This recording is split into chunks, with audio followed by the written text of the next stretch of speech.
تو وہ اس مقصد کے تحت کہنے لگے جی قرآن مخلوق ہے. تو حضرت امام احمد بن حنبل نے اس بادشاہ وقت کے دربار میں یہ فتویٰ دیا. آپ نے فرمایا قرآن اللہ کا کلام ہے اور کلام متکلم کی صفت ہوتی ہے اور صفت ذات کا حصہ ہوا کرتی ہے. تو جیسے اللہ تعالی قدیم ہے اس کا کلام بھی قدیم ہے, جیسے اللہ رب العزت ہمیشہ سے ہے ہمیشہ رہے گا اس کا کلام بھی ہمیشہ سے ہے ہمیشہ رہے گا. جیسے رب کی ذات تبدیلی سے پاک ہے اسی طرح قرآن بھی اللہ کا تبدیلی سے پاک ہے.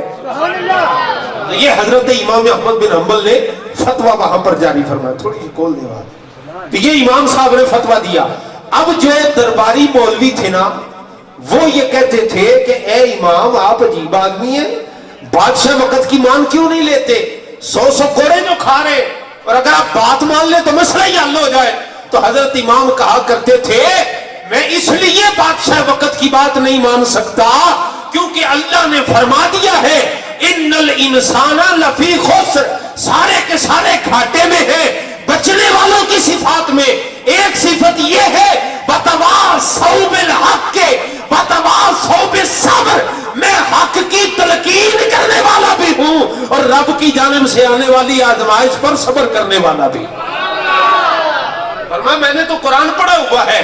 اور اسی کی تفسیر حضرت قاضی عامر عبد الرحمن چیمہ شہید رحمت اللہ تعالی علیہ کو دیکھ لیجئے. یار بندہ گھر میں ہو نا, گھر میں پنڈ میں کسی سے لڑائی ہو جائے, یار دوست سے ہی لڑائی ہو جائے, کوئی چوٹ لگ جائے تو بندے کو اتنا درد نہیں ہوتا, اتنی تکلیف نہیں ہوتی, اتنی پریشانی نہیں ہوتی. لیکن اگر دیار غیر میں پردیش میں کوئی تکلیف آن پہنچے وہ محسوس زیادہ ہوتی ہے. اور بندہ ہو بھی باہر کے ملک ہو بھی کافروں کے نرگے میں اور پلاس ڈال ڈال کر ناخن کھینچے جاتے ہو اور ان کا بیان بدلانے کی سازشیں کی جاتی ہو اور ان کو تشدد کر کر کے مجبور کر کے مرضی کا بیان دلوانے کے لیے ان پر تشدد کیا جاتا رہے, مسلسل ٹارچر سیلوں میں ان کے ساتھ عجیب معاملہ رکھا جائے, یہاں تک کہ قاضی صاحب کے ناخن پلاس سے کھینچے جائیں اور ان کو طرح طرح کی ڈرلنگ سے بڑھ کے تکلیفیں دی جائے. تو حضرت قاضی صاحب دیار غیر میں کافروں کے نرگے میں اتنی تکلیفوں کے باوجود بھی حق پر کیوں ڈٹے رہے؟ تو قرآن کہتا ہے اس لیے کہ جو کامیاب ہونے والے ہیں میں نے ان کی صفات میں لکھ دیا ہے وہ حق بات پہ ڈٹنے والے بھی ہوتے ہیں, وتواصوا بالصبر, اور صبر کرنے والے بھی ہوتے ہیں. وہ حضرت امام احمد بن حنبل رضی اللہ تعالیٰ عنہ. اچھا پھر انعام کیا ملتا ہے ایسے لوگوں کو؟ میرے رب نے حضرت امام احمد بن حنبل کو ایک انعام عطا فرمایا اور ایک حضرت قاضی عامر عبد الرحمن چیمہ شہید کو عطا فرمایا. انعام کیا ہے؟ حضرت امام جب آپ شہید ہو گئے نا جیل کے اندر, تو جیل کے اندر جب شہید ہوئے آپ کا جنازہ اٹھایا گیا تو اتنا بڑا جنازہ شاید اس تاریخ میں کسی کا نہیں تھا جتنا بڑا جنازہ امام احمد بن حنبل کا نکلا تھا. بادشاہ وقت کی بادشاہت خطرے میں پڑ گئی. حضرت امام صاحب کا جنازہ دیکھ کر وہ حیرت زدہ رہ گیا. بھئی ہم ان کو ایک عام مولوی سمجھتے تھے اور یہ دیکھیں نا مصطفیٰ کی بارگاہ کے کتنے مقبول ہیں. تو آپ کو جب دفن کر دیا گیا تو کچھ دنوں کے بعد آپ کے ایک شاگرد کو خواب آیا. خواب میں امام احمد بن حنبل سے ملاقات ہو گئی.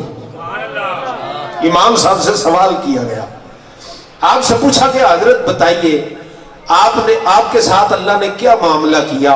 تو امام احمد بن حنبل مسکرا کے کہنے لگے میرے رب نے میرے ساتھ احسن معاملہ فرمایا ہے, مجھے بخش دیا ہے. تو سوال کرنے والے نے سوال کیا حضرت جی یہ تو ہر محبوب کے امتی پر میرے رب کا انعام اور اکرام ہوگا کہ رب آخر میں بخشی دے گا, آپ کو خاص انعام کیا اللہ نے عطا فرمایا؟ اب انعام سنیے گا اور سبحان اللہ ضرور کہیے گا, سستی کا مظاہرہ چھوڑ دے ذرا. کہتے ہیں تو میں زیادہ طویل نہیں لے جاتا, مختصر کر دیتا ہوں بات کو جی. تو اگر ذوق ہے تو ذرا ایک بار کوئی نا محبت سے سبحان اللہ بول دیجیے. انعام دیکھیے کیا ملا. ایک تو ہے روزے داروں کا انعام. رب نے فرمایا کہ محبوب تیری امت کے روزہ داروں کو میں قیامت کے دن اپنی ذات کا دیدار عطا فرماؤں گا. اور جو اہل حق ہے رب قیامت کے دن انہیں یہ انعام عطا فرمائے گا.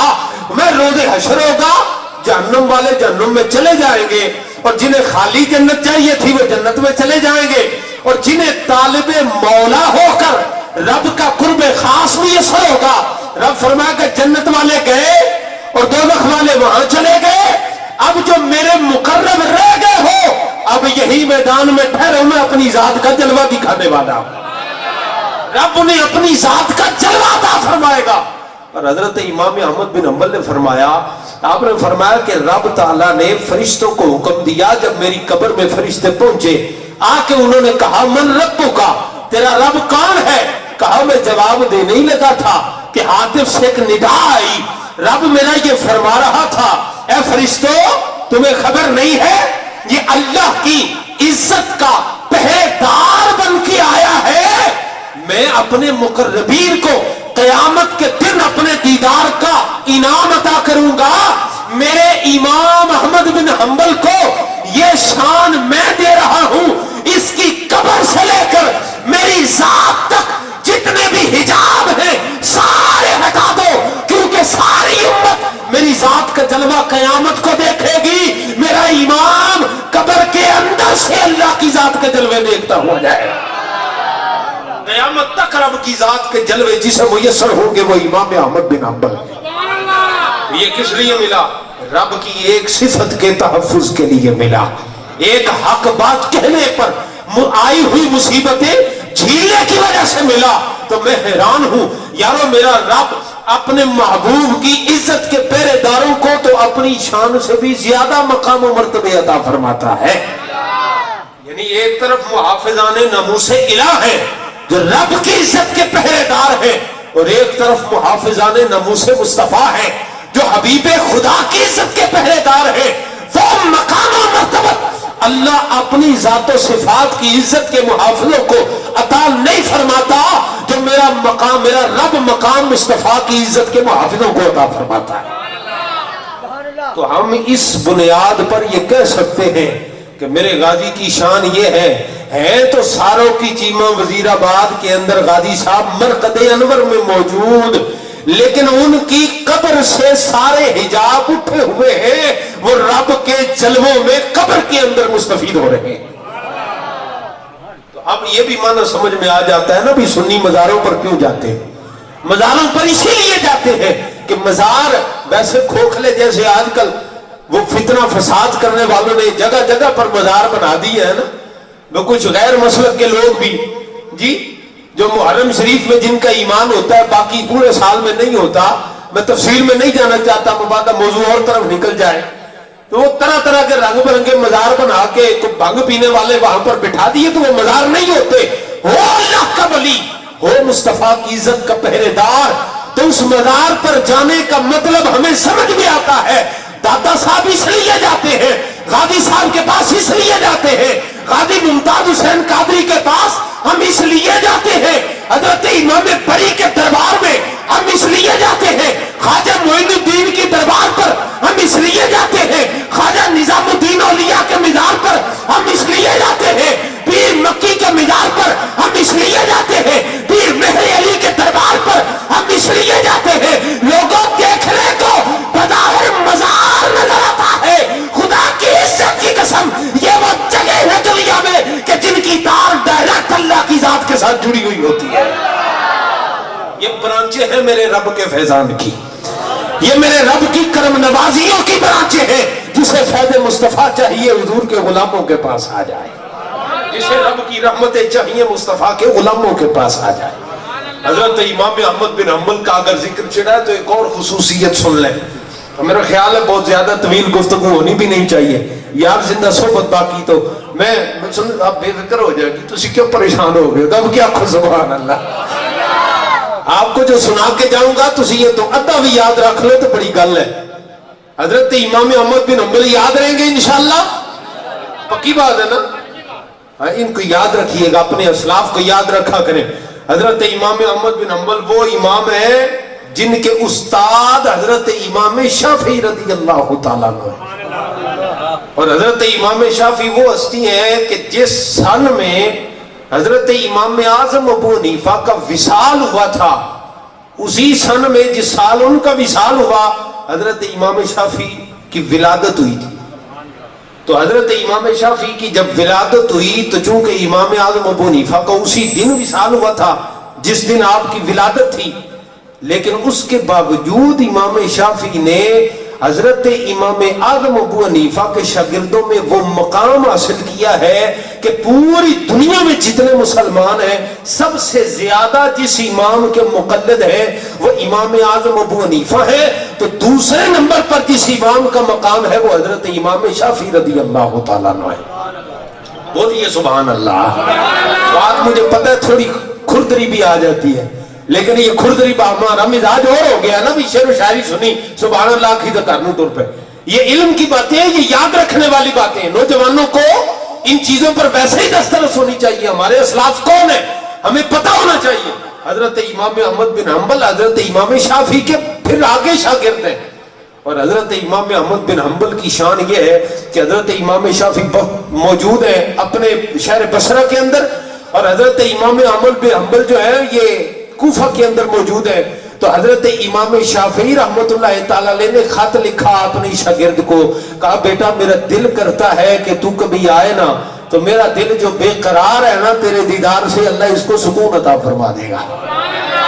بھئی کتنی عجیب بات ہے، سوچے ذرا، بھئی شاگرد کو دیکھنے کے لیے استاد دعوت دے رہا ہے، بھئی تو آئے تو میرے دل کو قرار ملے۔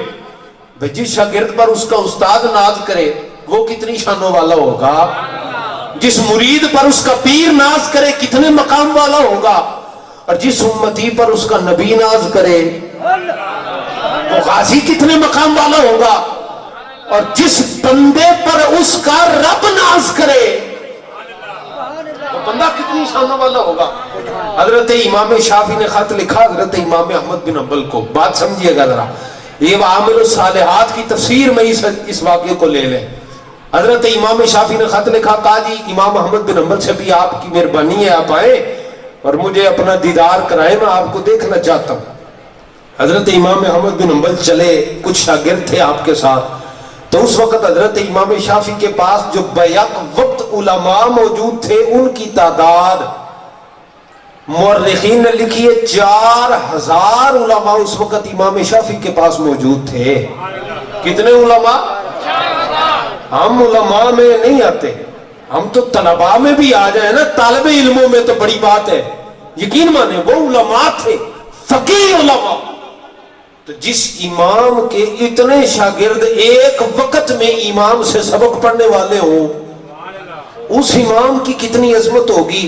تو اسی سے قیاس کر لیں کہ وہ استاذ جس شاگرد کے دیدار کا طالب ہوگا اس شاگرد کا مقام کیا ہوگا، بات سمجھ رہے آپ۔ تو حضرت امام احمد بن حنبل جب چلے تو امام شافعی کے پاس 4000 علماء تھے، اور پھر حاکم وقت بھی آپ کا خدمت گزار تھا، اور سارا شہر حضرت امام شافعی کے ساتھ استقبال کرنے کے لیے حضرت امام احمد بن حنبل کا شہر سے باہر امڑ آیا تھا۔ 4000 تو صرف فقہاء اور علماء تھے، اور باقی بادشاہ وقت کے بھیجے ہوئے لوگ، پھر مقامی لوگ، ساری کی ساری عوام، تو بلا شبہ ہزاروں کا مجمع تھا۔ اور حضرت امام احمد بن حنبل آ رہے تھے تو شہر کے بعد حضرت امام شافعی ہاتھ باندھ کر شاگرد کا استقبال کر رہے، استقبال کیا اور لے کے آئے، آ کے مدرسے میں بٹھایا، دسترخوان لگا ہوا تھا کھانا کھانے کے لیے بیٹھے۔ بات بڑی عجیب ہو گئی، اس میں میرے اور آپ کے لیے نا بہت بڑا درس ہے، اور ساری تقریر آپ ایک طرف چھوڑ دیں، یہ بات سمجھ لیں، اور یہی سبق آپ اگر یہاں سے لے کے چلے جائیں تو میرے لمبے سفر کا بھی جو ہے سمجھ لیں کہ مل پہ گیا۔ اور اگر آپ یہ بات بھی نہ سمجھیں اور عمل کرنے کی بھی کوشش نہ کریں تو پھر سمجھے بھی جیسے آئے تھے ویسے اٹھ کے چل دیے، پھر کچھ حاصل نہ کیا، نہ لیا، اور نہ ہی ہم نے کسی کی بات سنی اور نہ اس کی کوئی قدر جانی۔ حضرت امام احمد بن حنبل دسترخوان پر بیٹھے، امام شافعی آپ کے سامنے بیٹھے، کھانا کھانا شروع ہو گئے۔ اب کھانا بڑے شوق کے ساتھ حضرت امام شافعی نے اپنی گرہ سے، اپنی جیب سے بنوایا تھا، اور کھانا بنا کے رکھا گیا، طرح طرح کے کھانے تھے۔ بادشاہ وقت اور اس کے وزیر بھی موجود تھے، اور علماء بھی بڑے بڑے جلیل القدر ائمہ وہاں پر موجود ہیں۔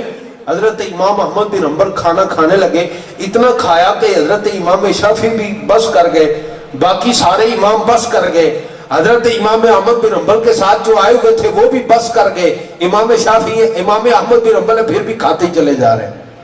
اور جب خوب کھا لیا نا تو لوگوں کی جو انجی اکھ ہوندی ہے مولوی دی پلیٹ چ بوٹیاں دو کیوں ہے نا, ایک مزاج ہو گیا ہے نا. چلے مولوی کو ایک طرف چھوڑے, انجی گوانڈیاں کا ہضم نہیں ہوتا. بات سمجھے, نظر دوسرے پہ ہوتی ہے, اپنی پلیٹ نہیں دیکھنی. اور میاں میں 6 کھا کے بیٹھا تو نظر میری یہ تھی تو وہ تو کل 2 کیوں نے. تو یہ مزاج بھی ہمیں بدلنا چاہیے. تو عوام تو سوچنے لگی, عوام کہنے لگی بھی چنگا اللہ کا ولی ہے, عجیب اللہ کا ولی ہے کہ بھئی جناب کھاتے ہی چلا جا رہا ہے. ہم نے تو سنا ہے کہ محبوب خدا نے فرمایا رب کے ولیوں کی علامات میں سے ایک نشانی یہ بھی ہے کہ وہ کھاتا تھوڑا ہے. ولیوں کی علامات کم کھانا, کم سونا, کم بولنا, یہ ولیوں کی علامات میں سے نشانیاں ہیں. یہ ولی کیسے ہے جناب جو کھائی بہت زیادہ رہے. امام شافعی تو اپنے شاگرد پر ناز ہی بڑا کرتے ہیں اور یہ تو کھائی چلے جا رہے ہیں, ان کو کوئی پوچھنے والا نہیں. جب یہ اعتراض عوام نے کیا نا تو امام شافعی سن کر خاموش ہو رہے اور حضرت امام احمد بن حنبل نے سیر ہو کے کھایا. بالآخر آپ نے دعا کے لیے ہاتھ اٹھائے, بس کر دی تو دسترخوان لپیٹ دیا گیا. اس کے بعد آپ کے آرام کے لیے جو کمرہ تیار کیا گیا تھا, تو آج کل کی طرح واش روم تو تھے نہیں, تو لوٹا وغیرہ وضو کے لیے رکھ دیا گیا, مصلا بچھا دیا گیا, بستر بچھا ہوا تھا.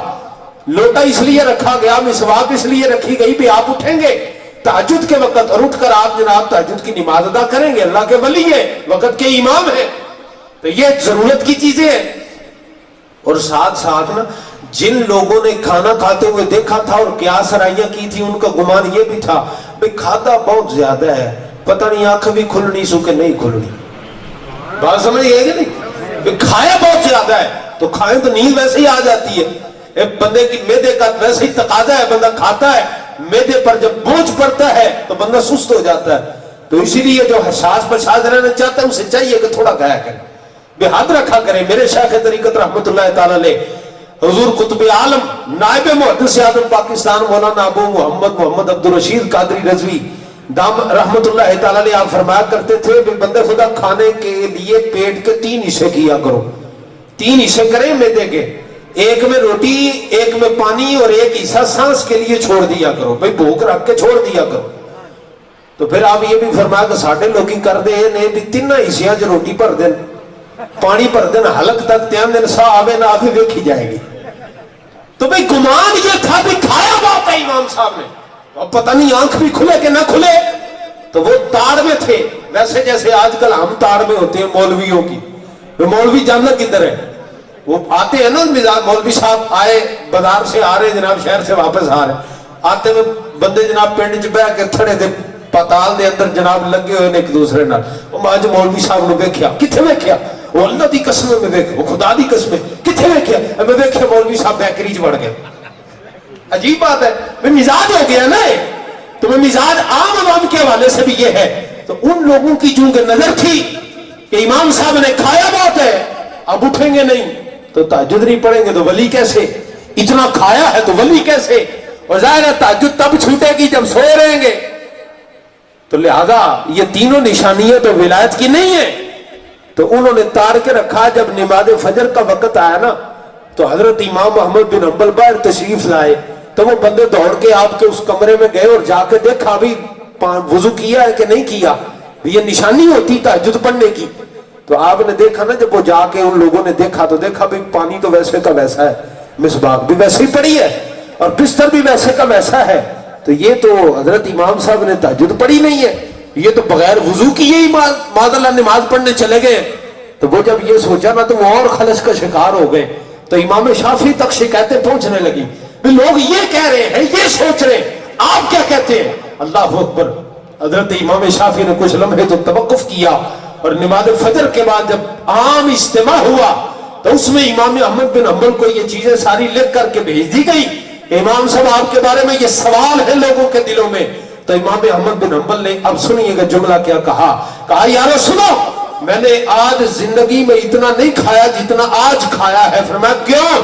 فرمایا اس لیے کہ رب نے مجھے وہ نظر عطا کی ہے کہ میں رزق حلال کی لطافت اور نورانیت کو اپنی ظاہری آنکھوں سے دیکھ لیتا ہوں، رزق حلال کی لطافت کو، نورانیت کو اور اس کے کمالات اور فضائل کو اپنی آنکھوں سے دیکھ لیتا ہوں۔